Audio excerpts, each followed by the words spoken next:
Hello friend, busy mom learning centre में आपका स्वागत है। तो आज हम आंवले की एक ऐसी रेसिपी बनाएंगे जो आपके लिए बहुत ही हेल्दी होगी। और अगर आप इसको मार्केट से लेके जाते हैं तो ये काफ़ी महंगी मिलती है। और साथ ही साथ आंवला विटामिन सी से भरपूर होता है, सारे मिनरल से भरपूर होता है। और सर्दियों में ये आंवला हर किसी जगह आपको मार्केट में मिल जाएगा, क्योंकि सर्दियों में ही आंवला आता है। तो इस रेसिपी को आप जाड़े में ही बनाकर रख लीजिए और आप इसको साल भर के लिए स्टोर भी कर सकते हैं। अगर आप आंवला दिन में 1 से 2 बार या एक आंवला दिन में लेते हैं तो आपकी स्किन और बालों को तो फ़ायदा होगा ही होगा, साथ ही साथ आप इतने हेल्दी रहेंगे कि आपकी सारी बीमारियां भी दूर रहेंगी। क्योंकि आंवला को एक सुपर फूड कहा गया है, क्योंकि इसमें सारे मिनरल्स वगैरह होते हैं। तो आप भी इस रेसिपी को एक बार जाड़े में ज़रूर से ट्राई कीजिएगा। तो चलिए इसको बनाना शुरू करते हैं। तो यहाँ पर मैंने आंवला अच्छी क्वालिटी के लिए थे, बिल्कुल साफ़ लिए थे, और इनको मैंने 2 से 3 बार अच्छे से वॉश कर लिया था। तो यहाँ पर कोई भी आप स्ट्रेनर ले लीजिए और उसको हम इसमें रख कर स्टीम करेंगे।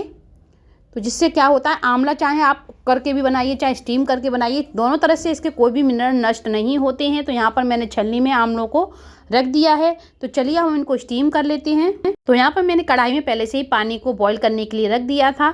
तो यहाँ पर पानी अच्छे से आप देख सकते हैं कि इसमें हल्का हल्का उबाल आने लगा है। तो ये छलनी हमने जो आंवला रख कर बनाई थी, इसको हम इसमें रख देंगे और इसको हम 10 से 15 मिनट के लिए अच्छे से स्टीम कर लेंगे। जब तक कि आंवला अच्छे से स्टीम नहीं हो जाता है तो कवर कर देते हैं और इसको 10 से 15 मिनट बाद हम चेक करेंगे। तो 10 से 15 मिनट होने के बाद हम इनको फिर से चेक करेंगे। तो ये देखिए इसमें अच्छे से स्टीम आने लगी है। 8 से 10 मिनट हो गए हैं और हम यहाँ पर देख सकते हैं कि आंवले में अच्छे से स्टीम बन चुकी है। तो चेक कर लेते हैं। तो ये देखिए आंवले में अच्छे से स्टीम हो चुकी है, आंवला हमारे अच्छे से स्टीम हो चुके हैं। तो आप इस तरह चेक कर सकते हैं कि देखिए इस तरह अगर हम तोड़ते हैं तो ये अच्छे से निकल रही हैं कलियां इसकी। तो यहाँ पर ये अच्छे से स्टीम हो चुके हैं। तो यहाँ पर हम गैस के फ्लेम को बंद कर देते हैं और इसको इस तरह थोड़ी देर के लिए रख देंगे। और जब ये ठंडे हो जाएंगे तब हम इनको निकाल लेंगे। तो यहाँ पर आंवले इसी तरह हमें अच्छे से स्टीम करने हैं, जिससे कि कलियाँ अच्छे से अलग हो जाए। तो ये अभी काफ़ी गर्म है, जब ठंडे हो जाएंगे तो ये देखिए आंवला हमारे अच्छे से ठंडे हो चुके हैं। तो यहाँ पर आप अगर इस तरह निकालेंगे तो ये आराम से निकल आते हैं, इनको भी निकालने में कोई प्रॉब्लम नहीं होती है, गुठली अलग करने में भी कोई प्रॉब्लम नहीं होती है। तो इस तरह आप सारे आंवलों को अलग कर लीजिए, गुठलियों को अलग कर लीजिए। तो यहाँ पर सारी कलियाँ हमें इसी तरह अलग कर लेनी है। तो फ्रेंड, आप भी अपने घर में अपने बच्चों को हेल्दी बनाना चाहते हैं और अपने बच्चों की सारी बीमारियों को दूर रखना चाहते हैं तो इस तरह आप आंवले की एक रेसिपी इस तरह ज़रूर ट्राई कीजिएगा। और यकीन मानिए ये खाने में लाजवाब लगती है और साथ ही साथ बच्चों को भी काफ़ी पसंद आएगी। क्योंकि बच्चे अक्सर कर क्या होता है, जल्दी जल्दी मौसम बदलने के साथ बीमार होने लगते हैं, सर्दी जुकाम उनको होने लगता है। तो ये रेसिपी अगर आप अपने बच्चों को बनाकर देते हैं तो उनकी सर्दी जुकाम भी दूर रहेगी और उनकी इम्यूनिटी भी बूस्ट रहेगी और इम्यूनिटी उनकी बढ़ती रहेगी, कभी भी बच्चे बीमार नहीं पड़ेंगे। तो यहाँ पर देख सकते हैं मैंने सारे आंवलों की कलियों को अलग कर लिया है, गुठली अलग निकाल दी है। तो ये इस तरह आराम से देखिए कली आराम से निकल आती है। तो यहाँ पर हमें सारी इसी तरह अलग करने के बाद अब हम इनको एक ग्राइंडर जार में डालकर पीसेंगे। तो यहाँ पर हमें इसका एक पेस्ट तैयार करना है। तो यहाँ पर हमने एक मिक्सी का जार लिया है। अब यहाँ पर देख सकते हैं गुठलियाँ अलग कर ली थी हमने। तो यहाँ पर आप मिक्सी के जार में इसको अच्छे से पीस सकते हैं। तो आप इस रेसिपी को एक बार मेरे कहने पर जाड़े में ज़रूर बनाइएगा। तो यहाँ पर मैंने बड़ा वाला मिक्सी का जार ले लिया है। अगर आपका मिक्सी का जार छोटा है तो उसमें आधा आधा करके आप इसको पीस सकते हैं। तो मैं यहाँ पर इसको डाल दूँगी इसके अंदर और बिना पानी के हमें इसको पीसना है। ये बिना पानी के ही अच्छे से पिस जाएगी। तो हमें इतना फाइन पीसना है कि इसमें कोई भी गुठली वगैरह ना रहे। तो अच्छे से इसका पेस्ट तैयार करना है। तो ये देखिए पेस्ट हमारा रेडी हो गया है, कितना फाइन पेस्ट बनकर रेडी हुआ है। इसी तरह का पेस्ट चाहिए जिसमें कोई भी गुठली वगैरह ना हो।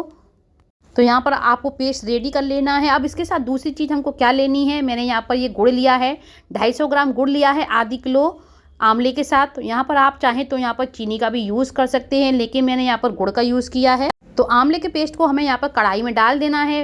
यहाँ पर ध्यान रखना है कि कढ़ाई हमारी नॉन स्टिक होनी चाहिए और इसको हमें इसी तरह चलाते रहना है। तो फ्रेंड, मैंने यहाँ पर गुड़ इसलिए लिया है कि गुड़ भी हमारा क्षारीय होता है और आंवले के साथ अगर गुड़ मिक्स कर देते हैं तो वो और भी हेल्दी हो जाता है, क्योंकि चीनी इतनी हेल्दी नहीं होती है और गुड़ में इतने अच्छे तत्व होते हैं। गुड़ जाड़े में बहुत ही ज़्यादा फ़ायदेमंद होता है। अगर बच्चे आपके गुड़ नहीं खाते हैं तो इस तरह ये दोनों मिक्स करके अगर आप रेसिपी बनाते हैं तो बच्चे भी आपके आसानी से इसको खा लेंगे, क्योंकि गुड़ भी और आंवला दोनों ही हेल्दी होते हैं। तो हमें बच्चों को कुछ हेल्दी ही खिलाना होता है। तो अक्सर अगर आप बच्चों को चीनी तो खिलाते ही रहते हैं, तो एक बार ये आंवला और गुड़ को एक बार मिलाकर इस तरह की रेसिपी बनाकर देखिए, बहुत ही हेल्दी है फ्रेंड। बच्चे गुड़ और हेल्दी आंवला खाएंगे तो उनके बाल, स्किन वगैरह भी अच्छे स्वस्थ रहेंगे और साथ ही साथ उनको भी हेल्दी खाना खाने को मिलेगा। क्योंकि अक्सर बच्चे क्या करते हैं, बाज़ार से टॉफ़ी चॉकलेट वगैरह खाते हैं जिससे उनके दांत भी ख़राब हो जाते हैं। तो इस तरह हम फ्लेवर के लिए इसमें आधा चम्मच नमक ऐड कर देंगे और आधा ही चम्मच मैंने यहाँ पर काला नमक ऐड किया है। इसके साथ आधा चम्मच मैंने यहाँ पर भुना हुआ जीरा लिया है। तो ये दोनों ही चीज़ें बहुत ही बढ़िया लगती हैं इसके साथ। अगर आप नमक वगैरह नहीं डालना चाहते हैं तो आप बिना नमक वगैरह के भी इसको बना सकते हैं। और अगर आप थोड़ा चटपटा फ्लेवर देना चाहते हैं इसमें, तो आप इसमें काली मिर्च का पाउडर भी डाल सकते हैं।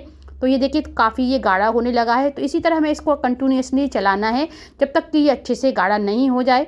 क्योंकि अगर हम इसको अगर कच्चा छोड़ देंगे तो ये जल्दी ख़राब भी हो जाएगा। तो यहाँ पर इसका सारा पानी हमें अच्छे से सुखा लेना है, क्योंकि जितने अच्छे से ये कुक हो जाएगा उतनी ही लॉन्ग लाइफ इसकी हो जाएगी।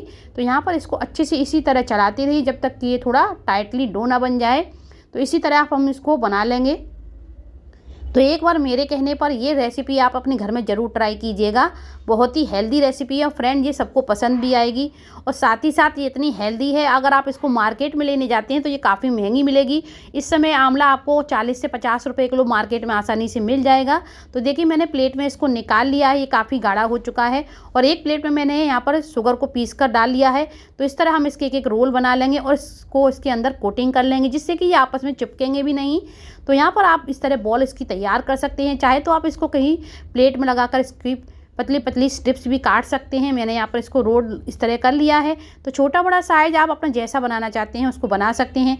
तो इस तरह आप अपने घर में ये कैंडी ज़रूर से बनाइएगा फ्रेंड, बहुत ही लाजवाब बनकर तैयार होती हैं। तो अगर आप शुगर के पाउडर में इसको इस तरह कोट कर लेते तो देखने में भी अच्छी लगेंगी, साथ ही साथ ये आपस में चिपकेंगी नहीं और बहुत ही बढ़िया खाने में लगेंगी। तो इस तरह मैं सारी कैंडी इसी तरह तैयार कर लूँगी। तो इस तरह आप इस तरह अपने घर में आंवले की कैंडी एक बार ज़रूर बना के रखिएगा। ये बहुत ही हेल्दी है और आप अपने बच्चों को आराम से दे सकते हैं। बच्चे इसको टॉफ़ी समझकर खा सकते हैं। तो इस तरह देखिए मैंने सारी कैंडी इसके बनाकर रेडी कर ली है। एयर टाइट कंटेनर में आप इनको स्टोर कर लीजिए। तो ये आंवला कैंडी आप अपने घर में बनाकर 1 साल तक स्टोर करेंगे तो भी बिल्कुल भी ख़राब नहीं होंगी। तो आप बच्चों को 1 से 2 कैंडी अगर दिन में देते हैं तो उनके लिए बहुत ही हेल्दी है। साथ ही साथ ये इतने गुणों का खजाना है। तो आप मेरे कहने पर एक बार ये कैंडी ज़रूर से बनाइए। अगर फ्रेंड वीडियो अच्छा लगे तो अपने फ्रेंड के साथ इसको ज़्यादा से ज़्यादा शेयर कीजिए और एक लाइक इसको ज़रूर कीजिएगा। और कमेंट बॉक्स में मुझे ज़रूर बताइए कि ये आंवले की कैंडी की रेसिपी आपको कैसी लगी। मिलते हैं एक नेक्स्ट वीडियो में, तब तक के लिए बाय बाय।